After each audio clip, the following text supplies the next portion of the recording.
नमस्कार दर्शक बंधु ओडिया नववर्षर हार्दिक अभिनंदन एवं शुभकामना जणाई आजिर कार्यक्रमटी को आरंभ करिबा एवं आमर आजिर एही कार्यक्रमटी समस्त धनुराशिर व्यक्ति विशेषंक पई बहुत अधिक गुरुत्वपूर्ण रहिछि।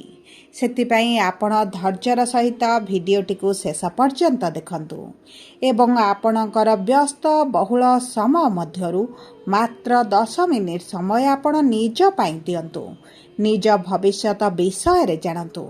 देखंतु एही भिडियो रे आपण सही 6टी भविष्यतवाणी विषय रे जानिबे जहा 2026 एवं 27 वर्ष रे ग्रह मानकर गोचर अनुसारे आपणक जीवन रे निश्चित घटिबो एवं आपण लेखि रखंतु एहा संपूर्ण भावरे सत्य अटे। आपणक जीवन रे 2026 एवं 27 वर्ष रे एही सब तारीख गुड़िकरे गुरुत्वपूर्ण घटना मान निश्चित घटिबो जहा आपणकर भाग्य एवं भविष्यत को परिवर्तन करिबो। किंतु सर्वप्रथमे जारी रखिबा अत्यंत आवश्यक जे समस्तंकर जन्म कुंडली भिन्न भिन्न होइथाए एवं पूर्व जन्मर कर्म अनुसारे एही जन्मर कुंडली प्रस्तुत होइथाए। सेथिपई आपणक कुंडली अनुसारे आपणक जीवन रे जहा सब घटिबार थिबो ताहा निश्चित घटिबो। किंतु धर्मशास्त्र एवं ज्योतिष शास्त्र साहाय्य आपणक भविष्यत रे हेबाकु थिबा घटना विषय रे आगरु जानि परिबे एवं प्रतिकार मध्य करी बड़ घटना को छोट करि परिबे। ता सहित देखंतु ग्रह मानकर गोचर जे समस्त ब्रह्मांडर गोचर करूछंती से माने आम समस्तक जीवन रे बड़ प्रभाव पकाई थांती। किछि ग्रह मानकर गोचर राशि परिवर्तन आम मानको शुभाशुभ फल प्रदान करिथांती। किछि ग्रहंकर गोचर मध्य आम मानको अशुभ फल प्रदान करिथांती। सेतिपई एही 2026 एवं 27 वर्ष रे आपण देखिबे आपणक जीवन रे बड़ परिवर्तन आसीबो। किंतु परिवर्तन खराब ना भल जानिबा पई आपण भिडियोटी को शेष पर्यंत देखंतु। शेष पर्यंत देखिले आपण निश्चित भावरे जानि परिबे कौन रही सही 6टी भविष्यतवाणी जहा एही 2026-27 वर्ष रे आपणक जीवन रे निश्चित भावरे घटिबा पई जाउछि। किंतु भिडियोटी आरंभ करिबा पूर्वरु जदि आपणकर भी धनु राशि होइथाए एवं आपण भी ईश्वर को आंतरिक भक्ति एवं विश्वास करती तेबे भिडियोटी को लाइक करंतु। कमेंट बॉक्स रे जय जगन्नाथ जय मां लक्ष्मी अवश्य लिखि दियंतु। ता सहित आम सह जोगाजोग करिबा पई भिडियोर मध्य भाग रे एक व्हाट्सएप नंबर टी दिया जाइछि जो नंबर साहाय्य रे आपण आम सह जोगाजोग करी निजर नूतन कुंडली प्रस्तुत करि परिबे कुंडली विश्लेषण कराई परिबे किंबा आपणकर चाकरी विवाह व्यवसाय प्रेम संपर्क शिक्षा स्वास्थ्य को नै किछि समस्या रहिछि ताहार सहजरे एवं स्वल्प मूल्य रे समाधान करि परिबे। एबे आसंतु कार्यक्रमटी को आगो को बढ़ाइबा एवं सही 6टी भविष्यत वाणी विषय रे जानिबा जहा 2026-27 रे निश्चित घटिबो। किंतु आपण ध्यान देई बुझिबार अछि जे केउ क्षेत्र रे ही परिवर्तन गुड़िक घटिबो। आपणकर शिक्षा ना क्यारियर ना प्रेम संपर्क ना वैवाहिक संपर्क ना आपणक स्वास्थ्य रे सेतिपई आपण टिके ध्यान देई देखंतु एवं बुझंतु। एबे आसंतु कार्यक्रमटी को आगो को बढ़ाइबा एवं दर्शक बंधु आपणकर राशिटी जहाँ भी हेउना काहेकि जदि भी आपणकर लग्नटी धनु अटे तेबे मध्य आपणक लग्न अनुसार आपणक जीवन रे निश्चित भाव रे प्रभाव पड़िबो। तेणु करी एही भिडियो रे धनु लग्नर व्यक्ति विशेषଙ୍କ उपरे की प्रभाव पड़िबो कोन रहिछि प्रतिकार विस्तृत भाव रे आलोचना करिछु। भिडियोटी को शेष पर्यंत देखंतु एवं जानंतु कौन करिले आपणकर अशुभत्व दूर होइजिबो। देखंतु धनु राशि होछि राशि चक्रर नवम राशि एवं रसाधिपति हेउछंती देवगुरु बृहस्पति। देखंतु गुरु हेउछंती नैसर्गिक शुभ ग्रह निर्विवाद रूप रे मांगलिक कार्य बा शुभ कार्यर कारक ग्रह अटंती। एही 2026-27 वर्ष रे गुरु आपणक सप्तम भाव रे रही आपणकर वैवाहिक संपर्क रे मधुरता आनिबे। जदि पूर्वरु संपर्क रे समस्या चलीथिला सेथिरे परिवर्तन आसीबो। विवाह रे जदि आपणकर समस्या हेउतिला तेबे समस्या गुड़िक दूर होइजिबो। आपणकर विवाह होई पारे जदि पार्टनरशिप रे किछि कार्य आपण करूछंती आपणक उपरे मिथ्या अभियोग मध्य लागिपारे सेतिप्रति आपणको टिके दृष्टि देबाकू पड़िबो। कर्म क्षेत्र रे आपणक समस्या टिके देखा देई पारे सेतिपई चेष्टा करंतु समस्तक सहित समानता रक्षा करी कार्य करिबा पई।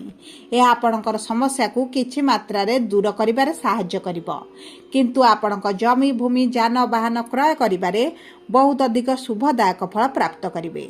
एबे आसंतु जानिबा धनु लग्नर व्यक्ति विशेष मानकर लग्नाधिपति हेउछंती बृहस्पति, पंचमाधिपति हेउछंती मंगल एवं नवमाधिपति हेउछंती सूर्य।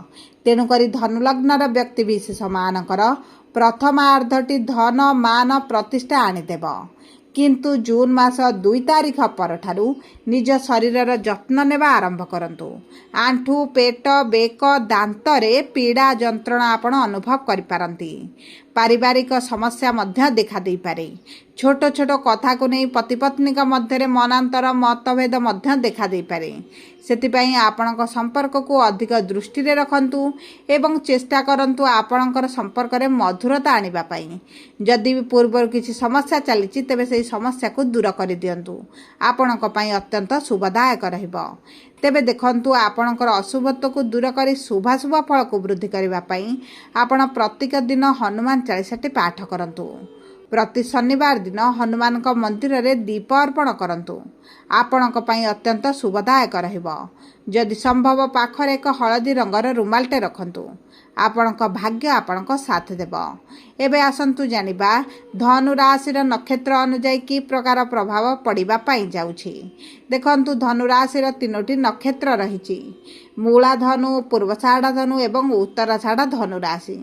तेबे सर्वप्रथम जानिबा मूला धनु राशि व्यक्ति विशेषक जीवन में एही ओडिया नववर्ष 2026-27 वर्ष रे कि प्रकार प्रभाव पड़िबा पाई जाउछि। देखंतु एही धनु राशि व्यक्ति माने केतु अंशरे बा केतु महादशा जन्म ग्रहण करिथांती। एही 2026-27 वर्ष रे आपण टिके सावधानतार सहित चलिबा पाई चेष्टा करंतु काहेकि ना अजथा कलह निंदा अपवाद सामाजिक मान सम्मान हानि मानसिक दुश्चिंता वृद्धि जो कारण आपणकर मानसिक स्वास्थ्य सहित शारीरिक स्वास्थ्य मध्य खराब होई पारे सेतिप्रति आपणको दृष्टि देबाकू पड़िबो।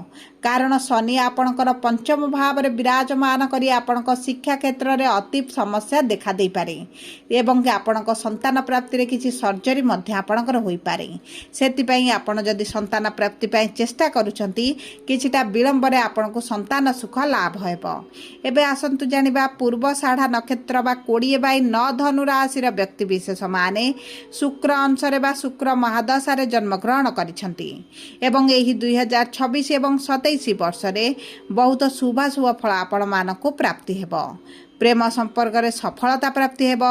आध्यात्मिक दिग प्रति आपणकर रुचि बढ़िबो एवं देखंतु गुरु केतु एकत्र विराजमान करिथिबारु आपणकर जदि पूर्वरु किछि समस्या रहितिला तेबे से समस्या गुड़िक दूर होइजिबो एवं ता सहित जदि आपणकर विवाह रे विलंब देखुथिले विवाह हेबार संभावनाटी बढ़ी जाउची।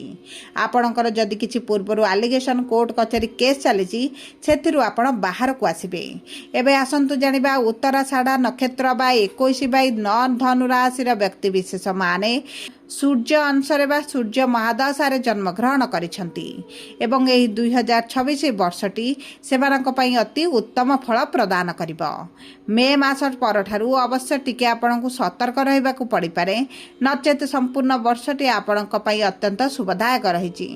एवं देखंतु आपणक आर्थिक क्षेत्र रे विकास देखिबे मान सम्मान वृद्धि हेबो एवं आपणकर जदि किछि भूमि जमी जान वाहन क्रय करिवार अभिलाष रहितला ताहा पूर्ण होई जिवो एवं ता सहित जदि आपणक मातांक स्वास्थ्य रे समस्या थिला जहा आपणको चिंतित करूथिला ता मध्ये आपणकर दूर होई जिवो।